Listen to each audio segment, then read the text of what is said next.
Eu sou marxista. Como eu acredito que o Marx descobriu a roda? Você acredita que o Marx descobriu a roda? Descobriu a roda, descobriu a verdade. Eu não posso, se ele descobriu a verdade, por que eu vou ter medo da verdade? Não deveria? Sabe por que eu não tenho medo da verdade? Porque eu quero comandar aquilo que eu nego, cara. Eu quero comandar o processo de acumulação capitalista. Esse é o meu desejo.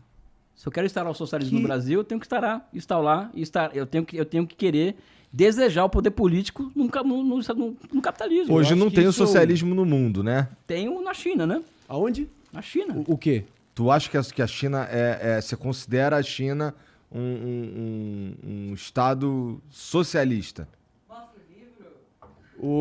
Mostra o livro. Fala do livro. Não. O que a China, isso saindo da boca do próprio, acho que Deng Xiaoping, em 1982, do próprio Xi Jinping mais recentemente, é um socialismo com características chinesas. Uhum. E aí que eu quero aqui destrinchar com você, Elias. Olha o livro, Quais pessoal. são... Tu não queria falar de China? Vamos lá. 30% de desconto. Aí. Onde que compra? Elias no Flow. Ah. Tem um Aí, cupomzinho ó. que vale até o dia 5, 30% de desconto. Bora lá, vamos E onde que partir. compra? Site da Boitempo, Boitempo Editorial. Vai lá, vamos falar da China. Então... Qual que é a tese aí? Não, a tese A é que a China China não é socialista. Vai lá. Mas quem diz isso? Eu tô dizendo isso. Mas aí que tá... Igor, 2022. Que é socialismo. O que é socialismo? É. É uma ideia que, na minha opinião, parece bastante utópica e muito difícil de ser implementada.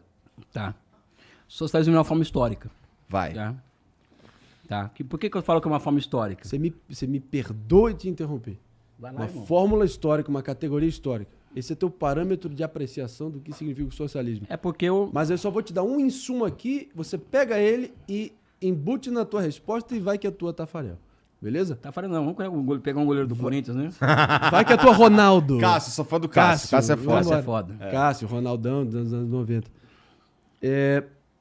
Pô, até perdi o fio da meada com essa tua... Não, com você essa dá tua um cortada aqui insumo mesmo. pra... Caralho. Falando Não, pera sobre aí, o pô. socialismo na China e tal. Não, é o seguinte, porque... Não, beleza. Além de categoria histórica, que talvez na minha Uma opinião... forma histórica, Uma né? forma histórica, que talvez seja uma tentativa de... Um eufemismo até, de tentar atenuar como governos, estados-nações, ao longo dos tempos usaram esse nome, essa nomenclatura, socialismo, socialista, para se definir, para se apresentar para o concerto global de nações, e fizeram as suas ações e as suas determinações, as suas políticas próprias, a partir desse ideário. E tiveram esse resultado. Como é que você Qual resultado? diferencia? Como é que você diferencia uma categoria histórica? Foi isso que Forma você usou? histórica. Uma forma histórica. Uma forma histórica de uma nomenclatura de governo, um rótulo de governo, algo que foi usado para empregar certas políticas públicas que Cara, ocorreram, querendo ou não, na prática. Eu parto de dois parâmetros que são... Esse livro explica muito. Começou o jabá total, entendeu? Vai que é tudo. Além do canal do André Roncalha, canal Grabois, o próprio livro, tá? A partir de agora, tudo que o Elias falar provavelmente está muito bem explicadinho no livro dele, Exatamente. China e socialismo? É, Botar até cara, a voz... tá? O socialismo do século XXI, Não, então né? vamos lá. Posso botar aqui a voz de locutor da Globo? Dirceu Rabelo é o nome desse cara. Esse cara é um dos Fala caras aí. que eu mais admiro. China, o socialismo do século XXI, hoje na sessão da tarde. Cara, sabe qual foi o meu sonho a partir de agora? Fala. É ver você narrando o gol do Russo de empate. Do russo? Já É. me perdi, mano. Teve um jogo do Corinthians e Fluminense em 76, no Maracanã. 7,5 é foda, É, né? 7,5. irmão? Pô. 7,5. Tava chovendo pra caralho. Já vem pegando pela peleja pela direita, É, vai recolhendo cara, pra intermediária, vai Entra na recolhendo. porra da internet depois no YouTube e vê o gol de empate do Corinthians contra o Fluminense em 76. Antológico. Antológico. Eu quero que o meu sonho de consumo é você narrando esse negócio pra mim, cara. Vou te entregar um áudio disso. Tá bom. Promessa. Tá bom. Promessa Galera, é o de- seguinte. Mas vai que é tu. O que é uma forma histórica, tá? Como que eu parto? Qual que é o meu ponto de partida que eu utilizo para identificar uma forma histórica, né? Social. Qual que é a forma de propriedade dominante? E essa forma de propriedade dominante, ela vai espelhar um bloco histórico de poder político de tipo A, B ou C, tá? Então, o socialismo enquanto forma histórica, ele tem uma característica que é qual? Que é a dominância da propriedade pública dos meios de produção nos meios estratégicos de produção. Tá? E um bloco histórico, ou seja, forças sociais e políticas que insetam objetivos de caráter socializante. Isso é uma forma histórica socialista. Não é aquilo que o Oliver Stunk aqui disse quando eu vi aqui na semana... Nome aos bois, né? Eita, Laia. Mas não deu antes, mas Não, deu mais ou menos dá antes. nome aos bois. Às vezes dá nome a boi. Às vezes dá nome a Não, boi. que eu fiquei chocado, né? Não. Mas tá- tu não ficou chocado antes? Não, o que aconteceu, né? Que a China é um país leninista. Se o Lenin estivesse aqui, ia ver a China como uma encarnação do seu ideário leninista. Ele tá enganado? Não, é que ele nem sabe o que é isso. Tá. Porque na cabeça dele o leninismo é o quê? É um partido comunista, um estado de partido único, né? Que dá as ordens de cima para baixo, entendeu? E quem tá embaixo cumpre o que tá em cima, ou seja... Isso é a China. Não, não é a China, não é assim. Tá. Isso é a concepção dele de leninismo. Mas você nega que na China tem a concentração de poder na figura do Xi Jinping, por exemplo? Não.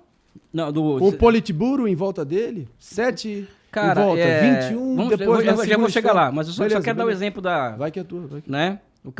O leninismo, o cara falando como se fosse um... Né? E eu tô vendo esse negócio, porra. Eu tô esperando ele explicar o que é leninismo. Embrulhou o estômago teu Não, e não aí? é que embrulhou. Né? Deu uma Eu tô esperando acidez. que, primeiro, que um cara com doutorado, ele não pode ficar chutando coisa, meu amigo. Não tem esse direito. O intelectual que tem renome não tem que ficar lá. Aí ele fala isso, e tem que explicar para as pessoas, né? O leninismo, o que, sabe? Não explicou. Então fica aquela história de que é uma ditadura, não sei o que e tal, né? Passa para as pessoas isso. E depois ele coloca a cereja no bolo.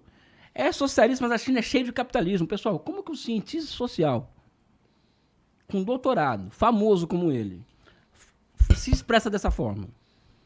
Quando ele deveria... se expressou como, né? Mas o que tá errado nisso, Elias? O que está errado é o seguinte, é que o que existe na China, que é o que tem que... já que ele... eu não falo de coisa que eu não entendo, tá? Primeira coisa. Ele e o Rock se meteram a falar de coisas que não entendem.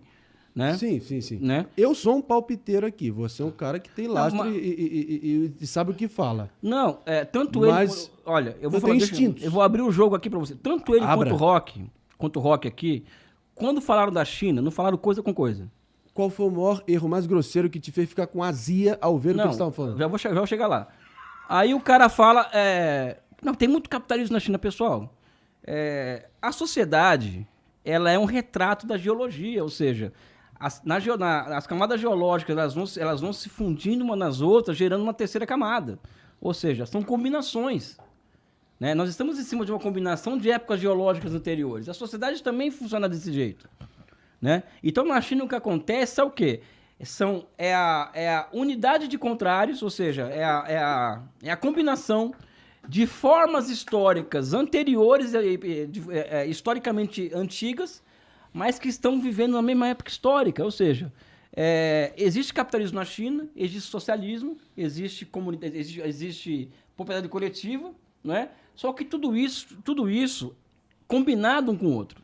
Né? Cheio de capitalismo, ou cheio disso. Isso é uma combinação de modos de produção. Né? E o final das contas, quando a gente vai olhar, quando nós vamos observar... É um sistema próprio, você está dizendo? Sim, é uma formação econômico-social própria, como o Brasil é uma formação econômico-social. No caso da China, mais exacerbado, porque são muito mais pessoas num território Não. muito maior. Você Na China, o que acontece? Ou não? Na China é o seguinte, na China é uma formação econômico-social onde existe propriedade privada no meio de produção, só que ela não é o dominante, não é ela que exerce Tá. o poder de geração de geração de cadeamento da economia, os ciclos de acumulação, é o setor público. Por isso que é um país que não capitalista, de orientação... Vamos falar socialismo, vamos falar de orientação não capitalista. Porque no livro, Isso nossa é tese... importante, isso é Na importante. nossa tese, qual que é a tese do livro? Atenção, isso você a tese descreveu do agora livro. a China como um modelo não capitalista. Sim. Tá bom. A tese do livro é que a China é um socialismo embrionário. Isso. É embrionário, porque só tem 100 anos de idade o socialismo. Isso não é nada na história humana. Posso- É embrionário. Tá? Aí, como diz o doutor, tá cheio de capitalismo, né? Sabe? Não pode fazer isso, uma coisa dessa. Pô. O que me deixou puto ali, assim, foi uma outra afirmação, Ah, né? foi qual? de que o governo não dá dinheiro pro povo porque o povo pode ganhar poder e tirar o poder do Partido Comunista. Não foi isso que foi falado aqui? Isso Cara, o Rock disse isso. Não, tudo bem. Eu não tenho mandato para falar em relação ao Rock, nem. Não, nem eu sou tenho advogado mandato dele. que eu ouvi ele falar. Nós dois temos. Mas a questão é, ele afirmou isso em que contexto? Para dar o benefício da dúvida. Tá bom, o benefício da dúvida é o seguinte, é eu sentar a bunda na cadeira, tá, e pegar os relatórios, o World Wage Report, da Organização Internacional do Trabalho. E lá tá, vamos dizer assim, como que andam os salários no mundo. Se ele tivesse o trabalho de fazer isso, que é uma coisa simples, isso eu aprendi, sabe aonde? Fazendo iniciação científica com o professor Milton Santos. Tá? Em qual instituição? Na geografia da USP. Boa. Tá? Sabe? Isso é iniciação científica. Boa. Iniciação científica. O cara coloca a bunda na cadeira e vai lá e vê isso aí. Sabe o que acontece na China nos últimos 10 anos? Os salários na China cresceram, em média, urbanos, 300% em 10 anos. E os salários médios gerais do país cresceram 200% em 10 anos. Tá? Isso significa que no Brasil hoje, o Guedes queria colocar uma regra de retirar a inflação. Ele já tirou o PIB, o Temer, né? Para ficar só com a inflação. E o Guedes que queria tirar a inflação como uma métrica para reajuste salarial e colocar uma outra métrica muito parecida com a da década de 60 do PAEG, né? Que levou um arroz salarial terrível no Brasil. O que seria o PAEG? Para quem não sabe? O plano que foi do Castelo Branco, né? Pós 64. Um plano de austeridade, então, um plano ortodoxo, né? Que para eles fizeram poupança que gerou um milagre econômico, né? Enfim, é outra história. Você concorda que houve um milagre econômico? Cara, eu não acredito em milagre. Sabe quando você chama uma coisa de milagre, é porque... Hipérbole total. É porque as teorias que estão na praça não explicam o que está acontecendo. Então, se chama milagre chinês, não sei o quê. Milagre sul-coreano. Então, as teorias que estão na praça não explicam. Aí você chama de milagre, tá? É por isso que nós tentamos criar uma teoria sobre a China aqui nesse livro, né? Para não falar que é milagre. Vamos esmiuçar. E na China, há 10 anos, pelo menos, os salários crescem acima da inflação, mais PIB, mais produtividade do trabalho. Como que o cara pode chegar aqui para 5 milhões de pessoas falar que o governo chinês não põe dinheiro no bolso do trabalhador para não perder poder político? Foi isso que ele falou aqui, porra. Não quer ser contestado? Nada pessoal com ninguém aqui, tá? Até porque o caso do Oliver Stone, eu respeito intelectualmente. Mas não pode, porra. E isso é ruim por quê? Porque a desinformação sobre a China é grave. É grave. Grave por quê? Porque é o nosso maior parceiro comercial, é a segunda maior economia do mundo, e nós não temos o direito de passar para frente desinformação sobre o nosso maior parceiro comercial, um país que mais cresce no mundo, o país que vai ditar o ritmo do mundo nos próximos anos. A gente não tem esse direito. Mas principalmente o que te faz pensar que o país vai inexoravelmente ditar os rumos do mundo nos próximos Porque ele anos? é marxista e lá tem um protótipo de socialismo, porra. Mas, de novo, a realidade sempre vai suplantar, sempre vai se Então, impor tá, em relação pegar- a qualquer consideração ideológica. Pega a realidade, A pega vida dura e a continua. estrutura de demanda e oferta em todos os países do mundo, você vai ver se a China determina ou não. Ou seja, hoje a China é o maior parceiro comercial de 140 países do mundo. Eu não tenho o direito, como professor universitário que estudo, de passar desinformação sobre a China. Isso faz mal pro país, cara. Isso faz mal.